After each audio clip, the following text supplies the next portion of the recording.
We're really excited. We just saw a tremendous vote on the Jobs Act.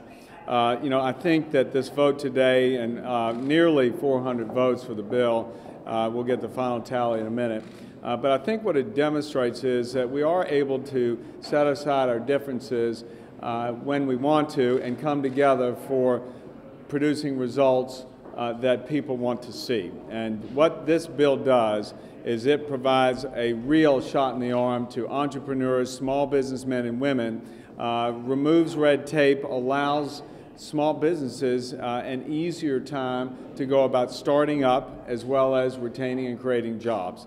The President asked us in his State of the Union address to send us a bill that helps business startups, and the Jobs Act does just that. Again, the vote was very strong, and what we've seen, I think, over on the other side of the Capitol is Senator McConnell and Senator Toomey have been terrific in making public statements and towards supporting this bill.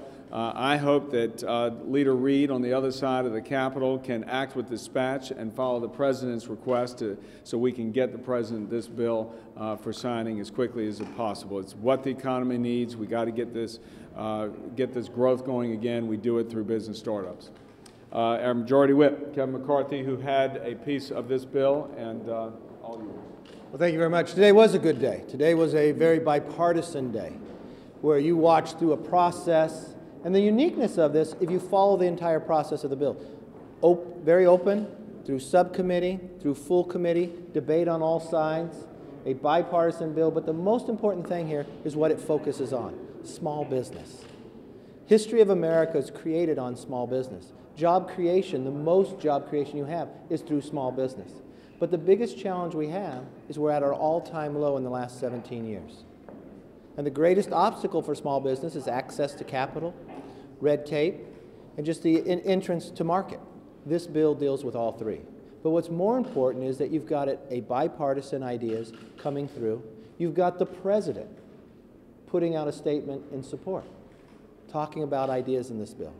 You haven't seen that a long time in Washington. Unfortunately, it still has to pass the hurdle of the Senate.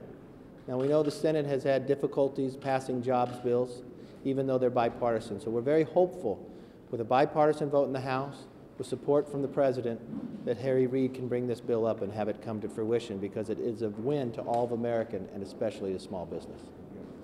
Stephen Fincher, man from Frog Jump. Thank you, Will. Well, as a business person and a freshman congressman, it's been a bumpy year and a half. But today we can actually have a bit of optimism that we have had a jobs bill, a bipartisan bill, focusing on the private sector. As I've said many times, jobs aren't created in the halls of Congress. They're created in the private sector. And that's what's so good about this. Now we can look to our colleagues in the Senate and urge Senator Reid to let the process work its will, let it go through the Senate chambers, and give the American people something they've been longing for ever since the last election. I can't say enough about our team and how we have been focused from day one on energy, on jobs, trying to put Americans back to work and giving the power back to the people. And last but not least, last night I couldn't sleep, and I was thinking about, I've got 3 children. My little girl's 8 years old. Her name is Sarah, and she wants to be a dentist. And I was thinking, how sad would it be when she grows up if I have to say, honey, this is not America anymore, and you can't be whatever you want to be. We must focus back on the private sector, and let's make America what it always can be and could be and will be. Thank you so much, guys. Hi, I'm Nan Hayworth from the Hudson Valley of New York, and Stephen's absolutely right. Our private sector, our citizens are the folks who create jobs, and our job here in the halls of Congress is to make sure that we have a climate that will allow our citizens to do what they do best and to let them have the dignity of participating in what has made this country great. And that is to have a good, productive job and to have the opportunity to invest in growth. The Jobs Act does both. So we need the help now of the Senate to get this jobs bill to the president's desk. We had cooperation of virtually every member of Congress across the spectrum to get this job done. This proves that we can work together and do great things to put America back to work. Let's get the Senate on board. Let's pass this bill, get the president's desk, get it signed, and get going. You know, this is one of those moments, particularly as a freshman congressman, you're actually finding some joy. Think about this. Many of the bills in this package we've been working on for a year. They've been well vetted. We've had arguments. We've had debates. We made really good quality intellectual product here. And bringing them all together at one time is more powerful than even standing on their own, because for capital formation, these bills provide all sorts of different silos, all sorts of different paths for companies to grow, for them to hire, for them to expand this economy. And yes, it was done from the Republican House, but we listened, we worked with our Democrat colleagues, and therefore you saw up on the board a terrific bipartisan vote. We did something really good today. Hi, Patrick McHenry from North Carolina. The World Bank said that in 2007 we ranked 3rd in the world in the ease of creating a small business. Today we're 13th. We've fallen behind and the world has caught up to us. Our markets used to be the envy of the world, and today the rest of the world wants to take that place from us. And so what this legislation does today, we know that Dodd-Frank restricts lending and makes it more costly to get lending. So what we're doing is moving counter to that and reducing red tape, updating regulations that have been on the books. Some have been on the books for 80 years in the case of Mr. McCarthy's legislation that allows you to communicate about a stock offering. My legislation contained in this bill is called crowdfunding. It reduces the regulatory hurdle for small businesses to access small amounts of equity investment on a mass basis. And so what that does is take the best of microfinance and crowdsourcing and put them together. It's high time that we pass legislation like this to update the regs that we have on the books, to reduce red tape, and to unleash the private sector and small businesses so we can create jobs. Glad to have a bipartisan vote, and I certainly appreciate the leadership of both Mr. Fincher and Mr. Cantor in bringing this, this moment about. Questions? Mr. Cantor, do you think that Ron Paul, Newt Gingrich, and Rick Santorum should drop out of the race now for the Republican presidential nomination? And that would relate to the Jobs Act. How? No. Well, they're fighting for a different job, no. so should they? But what's, should they go out of the race for that job? what is your question? Should they drop out of the race now? Listen, we are about a system in this country. Everyone can speak their will. They are free to conduct their lives in a legal way. And again, we are a party of ideas. We've seen a very hard-fought primary with a robust debate, and I'm looking forward to our party focusing in on the issues that most people are concerned about today, and that's what this bill is about. It is about getting back to work. It's about creating jobs, and we know we do that through small business, which is why this bill is so appropriate. Yes. Kate.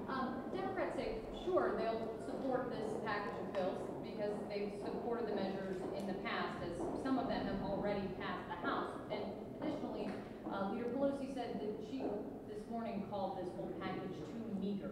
It's so meager, she said to me. What do you say to that? You know, I think, look, the problem is the congressional performance in producing results has been brought into question. And what we're trying to do is to regain the confidence of the people that sent us here. And by having a win like this, I think we can demonstrate that we really can work together.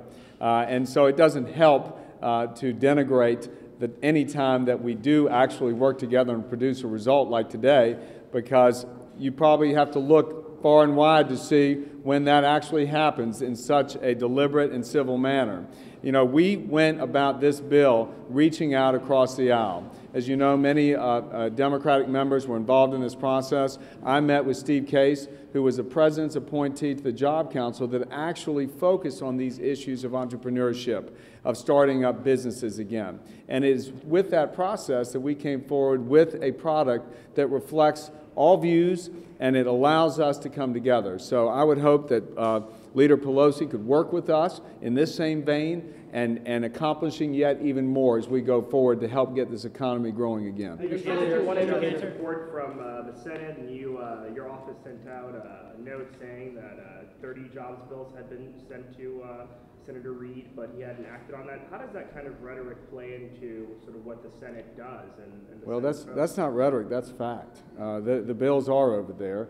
We're obviously frustrated, as are the American people, that we can't see the Senate act enough in terms of trying to remove the difficulties that entrepreneurs and small businesses are having. We want to make it easier for them. And just as my colleagues have said, this bill today makes it easier for startup businesses to happen again in America. We need to be a startup country again.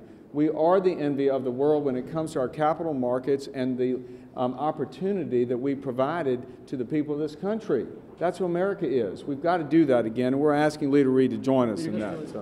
So the Senate has said that they will, or the Senate Democrats have said that they'll try to bring up a different version, their own version of the Jobs Act next week. Would you be willing to go to, if they pass that version, would you be willing to go to conference to put the two bills together? All I can say is the President has endorsed this Jobs Act, and if we want to act with dispatch so that small businesses and startups can get going again, seems to me the simplest way forward is to listen to the President on this one, listen to the majority, overwhelming majority in the House, bipartisan, and let's join together and do something for entrepreneurs and for small businesses once and for all to get this country back to work. Mr. Leader, are you concerned at all after Gene Schmidt's loss the other night, if there's a message, any anti-incumbent mood out there, particularly some people further to the right of some of your members and the threat of some of your members worried about primary challenges? You know, we are certainly in election season. I think the test for any candidate right now is whether they can produce results and where the leadership is. You know, our majority came to this town to effect the kind of reforms that I think the American people have been looking for a long time. It's about getting the economy going again, get people back to work. It's about spending within our means. And it's about providing the leadership that we actually do have a vision and a plan in place that we're trying to implement.